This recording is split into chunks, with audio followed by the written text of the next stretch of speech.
വീണ്ടും ചരിത്രവുമായാണ്.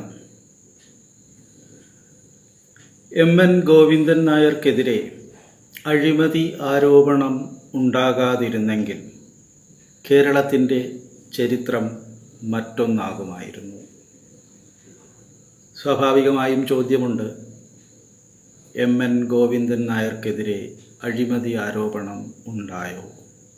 ഉണ്ടായെങ്കിൽ ആര്, എപ്പോൾ അത് നടത്തി? അത് പറയാം.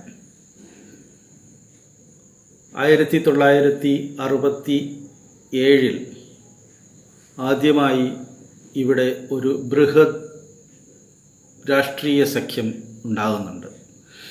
സപ്തകക്ഷി മുന്നണി എന്ന് വിളിക്കപ്പെട്ട ആ രാഷ്ട്രീയ സഖ്യത്തിൽ Communist Party of India Marxist CPIM, CPI, സംയുക്ത socialist party, Muslim League, RSP, കർഷക തൊഴിലാളി പാർട്ടി അഥവാ KTP, കേരള സോഷ്യലിസ്റ്റ് പാർട്ടി അഥവാ KSP എന്നിങ്ങനെ 7 രാഷ്ട്രീയ കക്ഷികളാണ് ഉണ്ടായിരുന്നത്.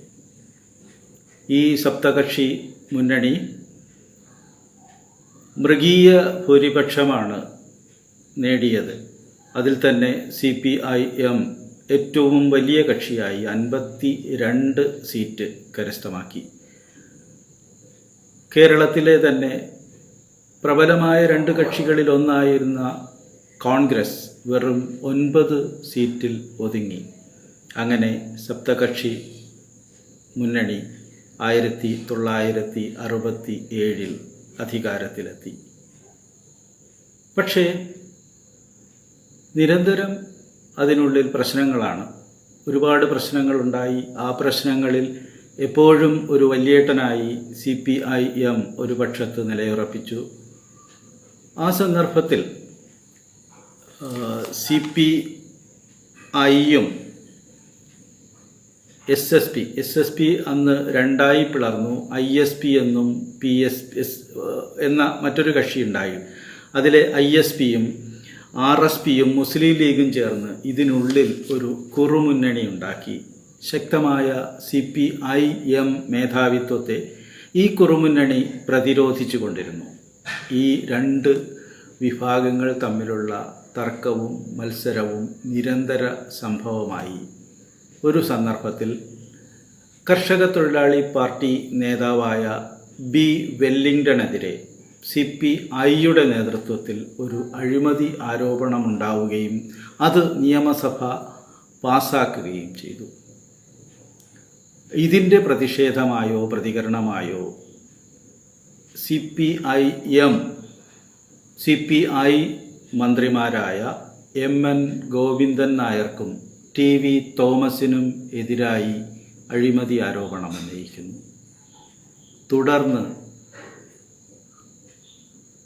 ഈ CPIM മന്ത്രിമാരായ KR ഗൗരിയമ്മ, EK ഇമ്പിച്ചി വാവ, MK കൃഷ്ണൻ എന്നിവർക്കെതിരായി CPIയും അഴിമതി ആരോപണം ഉന്നയിക്കുകയും നിയമസഭ അത് പാസാക്കുകയും ചെയ്യുന്നു. സ്വാഭാവികമായും അമ്പു കൊള്ളാത്തവരില്ല കുരുക്കളിൽ എന്ന് പറഞ്ഞതുപോലെ ആയി അവസ്ഥ. ISPയുടെ മന്ത്രിമാർക്കെതിരെ ആരോപണം, KTP മന്ത്രിക്കെതിരെ ആരോപണം, അങ്ങനെ നിരന്തര ആരോപണങ്ങൾ രൂപപ്പെടുന്നു. സ്വാഭാവികമായും ഈ മന്ത്രിസഭ മുന്നോട്ടു പോകില്ല എന്ന ഒരു സ്ഥിതി സംജാതമാകുന്നു. ഈ സന്ദർഭത്തിലാണ് ശരിക്കു പറഞ്ഞാൽ CPIയുടെ പ്രമുഖ നേതാക്കളായ M.N. ഗോവിന്ദൻ നായർക്കെതിരെയും TV തോമസിനെതിരെയും അഴിമതി ആരോപണങ്ങൾ ഉന്നയിക്കുമ്പോൾ സ്വാഭാവികമായും CPIM ലക്ഷ്യമിട്ടത് CPIയുടെ നേതൃത്വത്തിൽ ഒരു ബദൽ മന്ത്രിസഭ ഉണ്ടാകരുത് എന്നായിരുന്നു.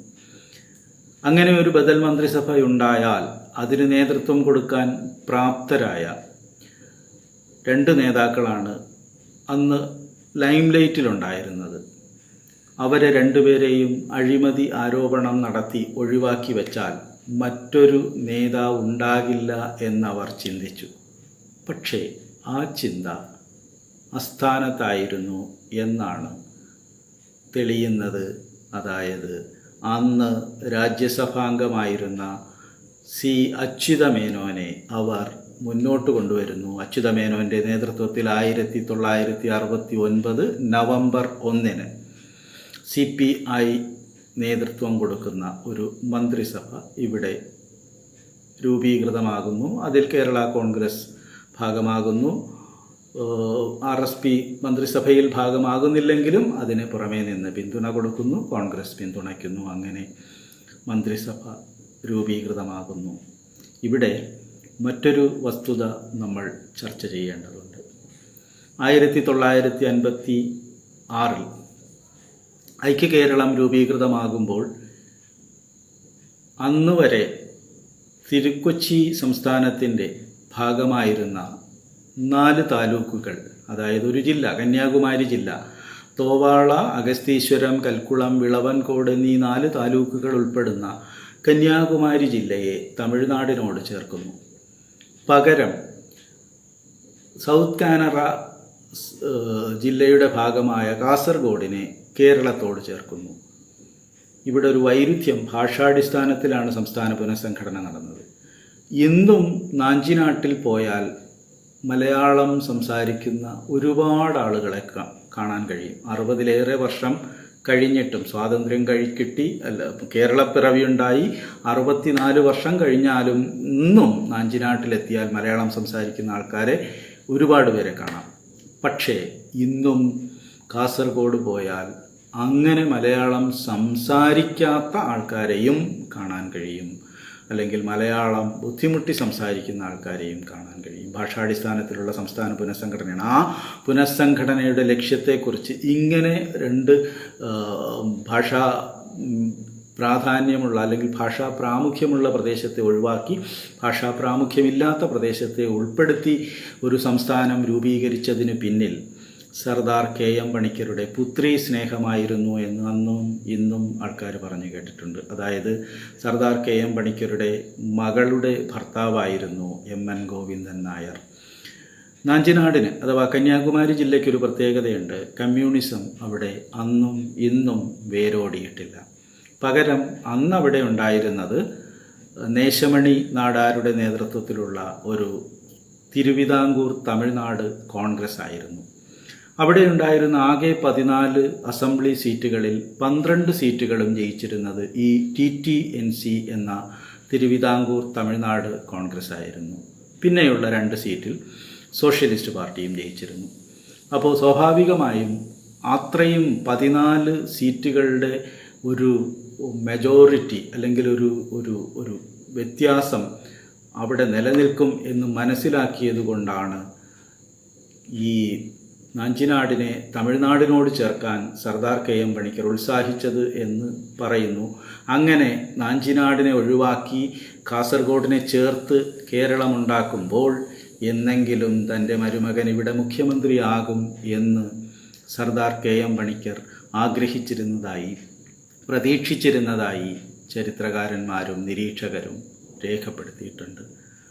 ആ പ്രതീക്ഷയാണ് ഇവിടെ തകർന്നത്. ശരിക്കു പറഞ്ഞാൽ കപ്പിനും ചുണ്ടിനുമിടയിൽ നഷ്ടപ്പെട്ടുപോയി എന്ന് വേണമെങ്കിൽ പറയാം. കാരണം അന്ന് MN ഗോവിന്ദൻ നായർക്കെതിരെ അഴിമതി ആരോപണം ഉണ്ടാകാതിരുന്നെങ്കിൽ തീർച്ചയായും അവിടെ മുഖ്യമന്ത്രിയാകാൻ രാജ്യസഭാ അംഗമായ അച്യുതമേനോനെ കൊണ്ടുവരുന്ന സാഹചര്യം ഉണ്ടാകുമായിരുന്നില്ല. അങ്ങനെയാണ് കേരള ചരിത്രത്തിലെ അവിസ്മരണീയമായ ഒരു ഏടായി, ഒരു സാന്നിധ്യമായി അച്യുതമേനോൻ കേരളത്തിൽ എത്തുന്നത്, കേരളത്തിൻ്റെ മുഖ്യമന്ത്രിയാകുന്നത്. അത് 1969 തുടങ്ങി 69 നവംബർ 1 സത്യപ്രതിജ്ഞ ചെയ്ത അദ്ദേഹം അടുത്തൊരു നിയമസഭാ തെരഞ്ഞെടുപ്പിനെ നേരിട്ട് വിജയിച്ച് 77 വരെ ഇവിടെ മുഖ്യമന്ത്രിയായിരുന്നു. തീർച്ചയായും ഇവിടെ ഒരു പ്രകൃതിയുടെ കാവ്യനീതി പ്രവർത്തിച്ചിട്ടുണ്ടെന്ന് എനിക്ക് തോന്നുന്നു. കാരണം ഈ MN ഗോവിന്ദൻ നായർക്ക് വേണ്ടി ചെയ്ത ഒരു ഉപകാരം ഒരിക്കലും MN ഗോവിന്ദൻ നായർക്ക് വേണ്ടി പ്രയോജനപ്പെടാതെ പോയി എന്നതിലെ ഒരു കാവ്യനീതി. ഇതാണ് മനുഷ്യൻ നിശ്ചയിക്കുന്നതിനപ്പുറം, പ്രതീക്ഷിക്കുന്നതിനപ്പുറം പ്രപഞ്ചം മറ്റു ചിലത് കരുതി വച്ചിട്ടുണ്ട് എന്ന് പറയുന്നതിൻ്റെ അർത്ഥം. തീർച്ചയായും അന്നത്തെ 1956 തിരുവിതാംകൂർ കൊച്ചി കമ്മ്യൂണിസ്റ്റ് പാർട്ടിയുടെ അവസ്ഥ വെച്ച് നോക്കിയാൽ എം.എൻ. ഗോവിന്ദൻ നായരെക്കാൾ വലിയൊരു നേതാവ് ഉണ്ടായിരുന്നില്ല. പിന്നീട് മലബാർ കൂടി ചേർന്നപ്പോഴാണ് എ.കെ. ഗോപാലനും ഇ.എം.എസ്. നമ്പൂതിരിപ്പാടുമൊക്കെ വന്നു ചേരുന്നതും അവർ ഈ നേതാക്കളെ വിഴുങ്ങിക്കളയുന്നതും അല്ലെങ്കിൽ ഇവരെക്കാൾ വലിയ കരിസ്മയോടെ നിറഞ്ഞു നിൽക്കുന്നതും.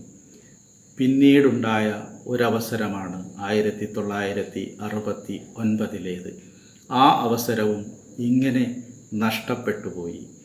അതാണ് വിധിയുടെ വിളയാട്ടമാണ്.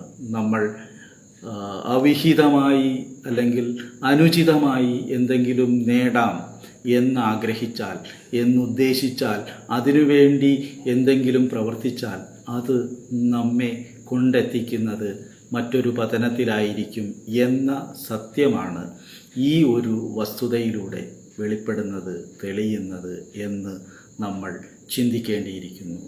അങ്ങനെ എം.എൻ. ഗോവിന്ദൻ നായരെ മുഖ്യമന്ത്രിയാക്കുന്നതിന് വേണ്ടി സർദാർ കെ.എം. പണിക്കർ ചെയ്ത ആ ചതിയിലൂടെ ചതിക്കപ്പെട്ടത് കേരളത്തിൻ്റെ കാർഷിക മേഖലയാണ്. അല്ലെങ്കിൽ കേരളത്തിൻ്റെ ദൈനംദിന ഭക്ഷ്യോൽപാദന ആവശ്യങ്ങളാണ്. 1947 സ്വതന്ത്ര തിരുവിതാംകൂർ പ്രഖ്യാപിച്ച ദിവാൻ സർ C.P. രാമസ്വാമി അയ്യർ കേരളത്തിൻ്റെ അല്ലെങ്കിൽ തിരുവിതാംകൂറിൻ്റെ നെല്ലറയായി കണ്ടത് നാഞ്ചിനാടിനെയായിരുന്നു. ഭക്ഷ്യക്കലവറയായി കണ്ടത് നാഞ്ചിനാടിനെയായിരുന്നു. ഇന്നും കേരളത്തിൻ്റെ ഭക്ഷ്യക്കലവറ നാഞ്ചിനാടാണ്. നാഞ്ചിനാടിലെ പച്ചക്കറിയും പഴങ്ങളും കായ്കളും വന്നില്ലെങ്കിൽ ഇവിടെ പട്ടിണിയാകുന്നൊരവസ്ഥയുണ്ട്. അത്തരം ഒരവസ്ഥയിലേക്ക് കേരളത്തെ തള്ളിവിട്ടത്, അതായത് കേരളം അന്യസംസ്ഥാനത്തെ ആശ്രയിക്കുന്ന അവസ്ഥയിലേക്ക് തള്ളിവിട്ടത് സർദാർ കെ.എം. പണിക്കരുടെ വികലമായ ഈ നയമായിരുന്നു, ഈ കേരള രൂപീകരണമായിരുന്നു എന്ന് പറയാതെ വയ്യ. അങ്ങനെ ഒരു ചതി ചെയ്തപ്പോൾ അദ്ദേഹം അങ്ങനെ ഒരു ചതി എന്തിനായി ചെയ്തുവോ ആ ചതി അല്ലെങ്കിൽ ആ ലക്ഷ്യം ഒരിക്കലും സാക്ഷാത്കരിക്കാതെ പോകുന്നു എന്നുള്ളതാണ് നിയോഗം, വിധി, തലവിധി എന്നൊക്കെ നമ്മൾ പറയില്ലേ, അങ്ങനെയാണ് കേരളത്തിൻ്റെ മറ്റൊരു ചരിത്ര വ്യതിയാന ബിന്ദു പ്രതീക്ഷിക്കാത്ത മറ്റൊരു മണ്ഡലത്തിലേക്ക് പോകുന്നത് എന്ന് നമ്മൾ മനസ്സിലാക്കുന്നു.